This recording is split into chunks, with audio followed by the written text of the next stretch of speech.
Hello, Earth subscribers and listeners. Are you all excited? Can you not wait for President Trump to be impeached and removed from office? Boy, I tell you, I feel you. I feel you. This guy is the biggest horse's ass that I personally can remember in office. I'm sure people older than myself could stick me with the facts there, but this guy is the biggest horse's ass, and I'm including George W. here. Good old W. Don't mess with W. He'll send Halliburton over your house and mess up your heat tape and change the settings on your furnace. Pretty soon your feet will be cold and all the water in your house will be frozen, and you'll think, "Uh-oh, I shouldn't have messed with W." See, now at least W was funny. And he had his own agendas, but his handlers made sure that he kept his ass out of the frying pan, whereas Donald Trump, there's just too much ass for handlers to deal with. I mean, the guy is still just not used to being the president.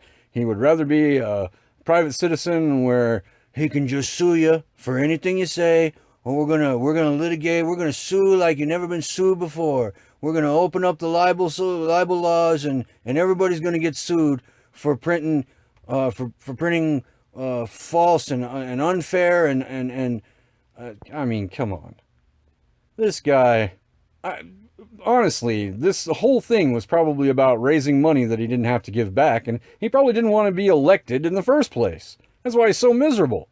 He didn't figure there was any damn way in hell that America was going to elect him president, and then they did. They did, and they stuck him with the job, and now he's got to stick it out. Well, here's the thing.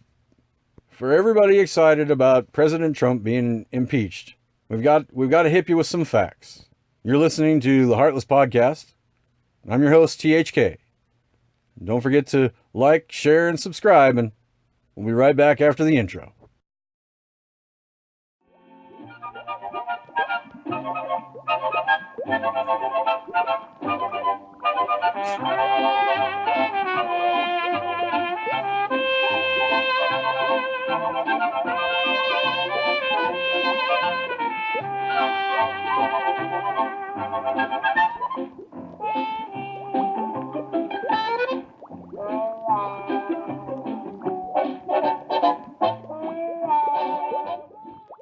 Okay, kids. First of all, let's get one thing clear right off the bat so that everybody's clear on this. An impeachment, all right. An impeachment does not necessarily mean that someone will be removed from office. Okay, there are steps. Now, if this current body finds that the president is guilty of high crimes, misdemeanors, bribery, treason, all right? If according to their findings, President Trump is guilty of any of these things, they then must pass this off to the Senate for a trial. Now, the Senate can just flat out dismiss this right off the bat. They don't even have to look at it once it gets into their court. And when it does get into their court, it takes a supermajority to vote to remove the president from office. Now, realistically, as the Senate is controlled by the Republicans right now, and this isn't partisan, I don't care about politics, it is a factor. Since the Senate is controlled by the Republicans right now, the likelihood that the president will be removed from office is very low. And I need to stress that for those of you who are just aching for this guy to get out of office. The likelihood that President Trump will be removed from office after these impeachment proceedings is very low. And that's if the Senate decides to even hold a trial on this. It's up to them to hold a trial presided by the Supreme Court Chief Justice of the United States, okay? But they can also choose to just dismiss it without even looking at it. They don't have to look at it. They don't even have to acknowledge it once it's passed to them. So the likelihood that President Trump will be removed from office is very low. And I just want to get that out there right off the bat. The most you can hope for is that the guy's reputation is ruined for the next election, and some of his sycophants will just decide, oh, hey, you know what? I guess I shouldn't have voted for the guy, and they won't vote for him again. That's what we can hope for in all this. There aren't any rules or regulations that state what constitutes a high crime misdemeanor bribery. Treason is fairly straightforward. It really is. And it is the one impeachable offense cited in the Constitution. So treason is the fact that the treason is on the table. That's the one big card that they have right now. But I just wanted to get that out there right off the bat. This impeachment does not necessarily mean somebody will be removed from office. In the case of Bill Clinton, now you see he actually was impeached. However, he was then acquitted and finished serving the remainder of his term. So he was full on impeached. He was impeached, but he was then not removed from office after the Senate hearing. Now, I want to tell you, I didn't watch all the impeachment coverage. I don't really care. Just like the rest of you, I just want something to happen to Trump. And let me say, I'm not a big Jeff Sessions fan.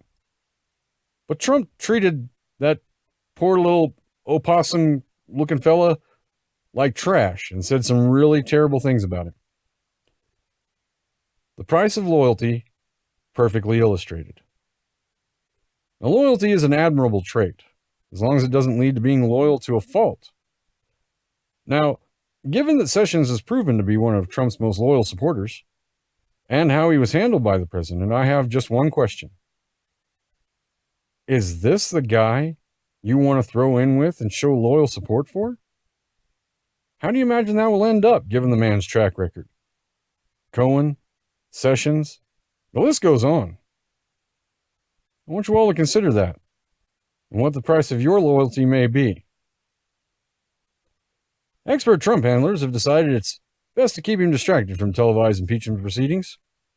The plan is to, instead, have Trump mimic the activities of an actual president and hope he can keep from acting out in a childish fashion as he did last week when he attacked via Twitter Yovanovitch, adding another article of impeachment real time, which Adam Schiff was good enough to call out during the hearing. So that's my contribution to these impeachment hearings. Well, right now, I'd like to hand it over to one of the experts who put the situation succinctly. If you're a Republican, I get it. It's just so hard to say. Is Trump innocent or is he guilty? I mean, all we have so far is a 6th Trump associate convicted of a crime, 2 more indicted associates saying they were on a secret mission for him, his lawyer under criminal investigation, Trump himself committing witness tampering, the whistleblower's account claiming the president had clearly committed a criminal act, the notes from the call in which Trump mentions the Bidens multiple times, the part of the call where Trump tells the Ukrainian president, I would like you to do us a favor, the president's chief of staff literally confessing on national television, Rudy Giuliani going on TV and bragging about what he was doing, and like a bunch of witnesses saying, yes, there was a quid pro quo. Republicans won't budge unless we have a photo of Trump on the phone with a word bubble coming out of his mouth saying, I am doing a crime now. You just take that quote where Trump told the president of Ukraine, I would like you to do us a favor. We just have no way of knowing what he really meant. It's not like Trump has said himself on camera for the entire world to see that he wanted the president of Ukraine to start a major investigation into the Bidens. Well, I would think that if they were honest about it, they'd start a major investigation into the Bidens. It's a very simple answer. They should investigate the Bidens. In the presence of my staff at a restaurant, Ambassador Sondland called President Trump and told him of his meetings in Kyiv. The member of my staff could hear President Trump on the phone asking Ambassador Sondland about the investigations. This was a cell phone, I take it? It was a cell phone. The president must have been speaking loud enough for your staff member to be able to overhear this? It was. These guys are such morons. Trump was in the process of committing a crime, and he was screaming into the phone so loudly everyone on the other end could hear him. Damn it, Donald, why are you so coy? And I'd like to mention again California Democrat Adam Schiff, who really is one of my new political heroes. Schiff, the Shifter, Schiffman, the Schiffinator, Schifforama, Schiffalopagus, Schiff. That being said, anybody could be associated with a pedophile and not know it till the Scooby Gang unmasks him. I'm not going to dwell on that, as I'm from Idaho and, well, Nazis and pedophiles and crackheads. No, you know what? That's not important. I'm not the one being impeached here. As much as I'd like to talk about the horrible week had by President Trump, the fact is making fun of Trump has become kind of tired. It's like pistol whipping a blind kid, and I don't really feel like giving the guy any more free coverage. It's time to admit that electing Trump was a mistake and move on to the current election. Now, I haven't had the chance to research the candidates running yet, so I'll refrain from commenting at this time. What I'd like to talk about, instead, is a little segment Seth Meyers ran called "This is the Type of Story We Need Right Now," which the former head SNL writer decided to run rather than making Trump jokes. He brought us the story of a cheerleader, a senior, who jumped off of a moving Veterans Day float to administer aid to a choking toddler and his mother, before, without waiting for thanks or even giving her name, ran off to jump back onto the moving float she'd left and finish the parade. Like a boss. People, there are good things happening out there all the time. There are good people out there just doing what they feel is the right thing to do.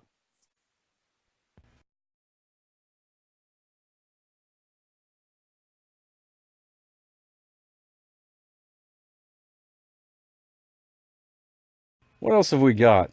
How about we talk about something near and dear to my heart, cryptids. You guys know what cryptids are? Cryptids are, well, they're creatures that may or may not be made up. They could or could not exist. It all depends. And they include things like the rake, which I'd like to stress is purely fictional, comes out of a creepypasta, does not exist in the real world, in so much as the rake does not exist in the real world. Now, if you go onto YouTube and you start watching videos, you might wonder to yourself, now wait a minute, there's an awful lot of videos of these things that don't exist. Oh, I agree. And what's worse is there is more evidence that chuds exist, the corrupted exist, than there is evidence that Bigfoot exists. And millions of people believe in Bigfoot. They just already do. So I want to talk to you about these chuds, about the corrupted. And I want to tell you, you guys, don't explore sewer tunnels. Don't explore flood drains. Stay out of tunnels, okay? Aside from the obvious reasons, just first of all, it's not safe to be in there. A flood of water could come through there anytime and wipe you out. Done. Okay, there's no place to run and hide. There's no place to get away from it if it happens. Second of all, if these corrupted do exist, they are dangerous, okay? They can hurt you. And I don't want to see anybody get hurt. So just for the sake of your parents worrying about you every day that they don't see you, stay out of tunnels and drains, and especially around large urban areas, especially if they empty out into forested areas, stay the hell away from there, okay? It's just for the best.